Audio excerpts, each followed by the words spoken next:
When I was struggling with insulin resistance, I couldn't lose a pound.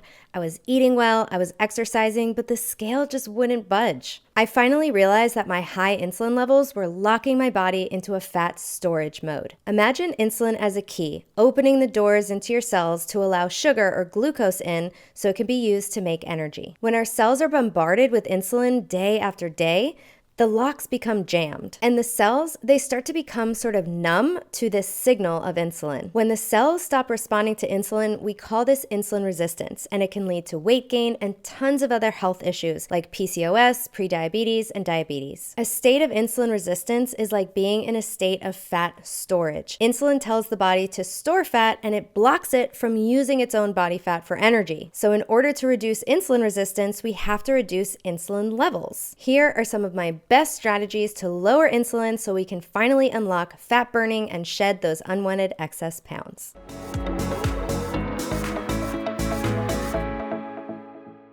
I'm Dani Hamilton, a holistic nutritionist and blood sugar specialist. Thanks for watching and subscribing to my channel. Make sure you let me know in the comments which one of these strategies you are going to try first. The absolute best way to lower insulin is to use up all the insulin you have in your system and not add any more in. Number 1, intermittent fasting. When we intermittent fast, we're using up all that sugar and all that insulin in our system, and we're not adding any more. Most people fast the wrong way though. I see so many people skipping breakfast, and while this can work initially, it often leads to cortisol issues because we're running on cortisol all morning, and it also dysregulates another hormone called leptin, which can keep us holding on to weight. Instead, I recommend skipping dinner or doing an early dinner instead because intermittent fasting is phenomenal at helping to lower insulin levels. Number 2, building muscle. The more muscle you have, the more space sugar and insulin has to go. By working your muscles to burnout, you can actually not only increase their insulin sensitivity, which is a good thing,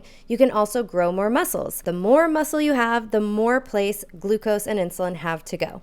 Number 3, move after meals. After you eat a meal, going for a 15 to 20 minute walk is the absolute best way to lower a blood sugar spike from a meal, and that means your body will need much less insulin. By walking, we are using up all that sugar that we just consumed and getting less of an insulin spike at the meal, thus contributing less insulin to the overall whole. Number 4, see the sunrise. Seeing the sunrise through naked eyes, so no windows, no glasses, no contacts, is one of the most powerful ways to sync your circadian rhythms. Our circadian rhythm controls which processes happen at which time, like which hormones to send out, which genes to turn on or off. Inside our skull, it's very dark, so our body depends on the light that's coming in through our eyes and hitting our skin to know what time of day and time of year it is. This is so it knows what to do, and this is so important because I don't want to fall asleep in the middle of the day or have cortisol surges in the middle of the night, right? So when we see sunrise, it helps our body know what time it is, and it also helps our body know what hormones to begin producing, like it slowly starts to produce cortisol in a nice gradual way, and it also knows that it's going to have to start producing melatonin several hours later so we can get a good sleep that night. Anything we do to increase our sleep is going to help improve our insulin sensitivity. So yes, good sleep can actually help us to lose weight.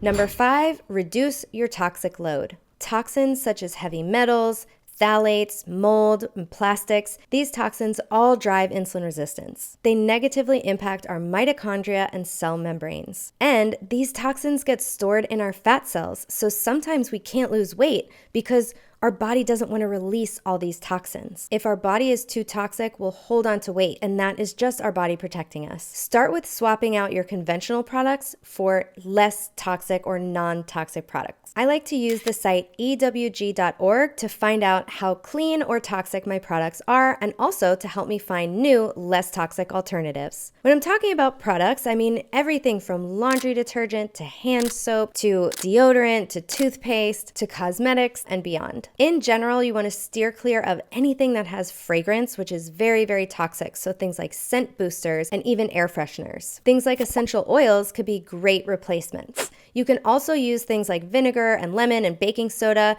and find easy recipes online to use that to replace these other toxic cleaning products. There are tons of simple and inexpensive alternatives online, as well as other non-toxic products that I use and love. Feel free to leave a comment with any product you're looking to swap out, and I'll share some of my favorites with you. If you enjoyed this video, be sure to subscribe to this channel and make sure you let me know if you want more videos on how to keep lowering your insulin levels so you can feel more energized and burn fat.